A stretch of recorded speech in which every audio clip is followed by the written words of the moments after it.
সুমন চট্টোপাধ্যায়ের একটা গান আছে না, ও গানওয়ালা আরেকটা গান গাও, আমার আর কোথাও যাওয়ার নেই, কিচ্ছু করার নেই। এই স্টেটটা হচ্ছে সিপিয়া স্টেট। ও গানওয়ালা আরেকটা গান গাও, আমার আর কোথাও যাওয়ার নেই, কিচ্ছু করার নেই।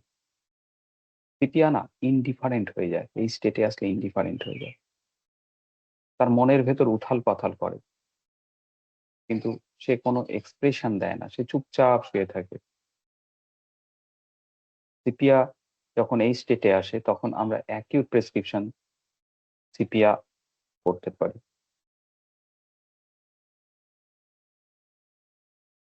সিপিআর একটা কেস বলি, তাহলে ব্যাপারটা পরিষ্কার হবে। আমার এক স্টুডেন্ট ফোন করে বলছে যে তার ক্লোজ ফ্রেন্ডের, তার মায়ের খুব শরীর খারাপ। মায়ের বেশ কিছুদিন ধরে ঘুম আসছে না, অস্থিরতা, সবসময় একটা দুশ্চিন্তা, উৎকণ্ঠা, তার কিছুতেই ঘুম আসছে না, চেহারা রোগা হয়ে গেছে, চোখ মুখ দেখলেই মনে হবে চোখে মুখে কালি বসে পড়ে গেছে। এটা চলছে বেশ কিছুদিন ধরে, ওষুধ দিয়েছে, কমেনি। কেন এরকম হলো? অ্যাকিউট কেসগুলো না সবসময় একটা হিস্ট্রি থাকে, কজেশন থাকে, সেই কজেশন গুলো ঠিকঠাক ভাবে ধরতে হবে। কেন এরকম হলো? তার কারণ তার ছেলের সাথে একটি মেয়ের বিয়ে ঠিক হতে চলেছে, কিন্তু সেই মেয়েটিকে তার মা পছন্দ করছে না, ছেলেটার মা কিছুতেই পছন্দ করছে না, একদমই মেনে নিতে চাইছে না, পারছে না।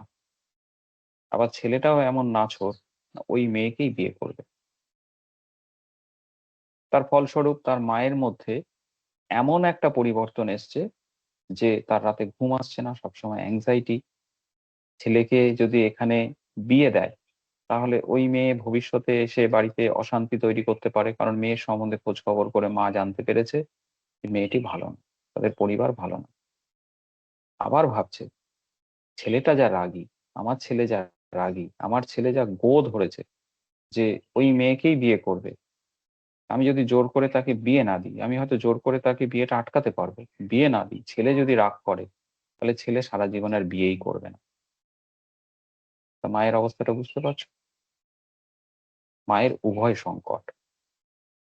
এই কথা ভাবতে ভাবতে মায়ের ঘুম চলে গেছে। মায়ের মধ্যে সবসময় এই ভাবনা আসছে যে কি হবে, আগামী দিনে কি হবে। তার মধ্যে একটা প্রবল অ্যাংজাইটি। কিন্তু এই অ্যাংজাইটিতে উদ্ধার হওয়ার তো কোনো রাস্তা তার মধ্যে নেই। একবার ভাবছে মেয়েটার সাথে বিয়ে হয়ে যাক, আরেকবার ভাবছে বিয়ে হলে সাংঘাতিক কাণ্ড হবে, বিয়ে হলে আগামী দিনে কি হবে। এই মেয়েটার সাথে ছেলেটার সম্পর্ক থাকবে না, কারণ মেয়েটা সংসারী টাইপের নয়। তা আগামী দিনে ছেলের এমনিই অবস্থা খারাপ হবে বিয়ে করার পরে।